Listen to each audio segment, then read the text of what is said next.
तू म्हणाला की बँड्राला जायचं, गेटी गॅलेक्सीला बघायला जायचं. मी तुला म्हटलं मॉलमध्ये काय नाही, तर तू म्हणालास की जरा तिकडे वेगळी मजा असते. मजा म्हणजे काय ते मला सगळं सांगतो. काय 1976ला एसएससी झालो, 78-77ला पहिला चोरून पिक्चर बघितला होता, मेरा गाव मेरा देश.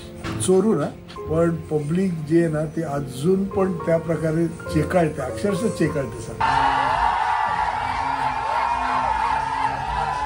आणि ते फील वेगळंच असतं. ते असं वाटतं काय पब्लिक असं काय हे एन्जॉय करतं यार. त्यामुळं असं वाटतं ना की ठीक आहे, मॉलमध्ये आता पैसे आलेत लोकांकडे, आपल्याकडे आलेत, लोकांकडे आलेत, लोक त्याचा पुरेपूर आनंद घेतात. पण 3 तास पिक्चर बघायचे ना, असल्या हिरोचे म्हणा किंवा काय ते, तर असल्या थिएटरला जाऊनच बघायचं. तू म्हणालास की आपण परत एकदा बाहेर पडल्यानंतर परत एक तासभर पिक्चर बघू जिथे आपलं चुकलंय ते. अक्षरशः मला ती आठवण झाली. सेम काका, किरण काका आणि मी असे किती पिक्चर बघितले त्यावेळी सम्राट थिएटरला गोरेगावला, की खिशामध्ये 2-2, 3-3 शोचे तिकीट. शो बघितला, बाहेर आलं, परत इथून गेलो आणि काल तेच हिस्ट्री रिपीट झाली यार. खतरनाक. 47 वर्ष तुम्हाला मागे घेऊन गेला. 47 वर्ष.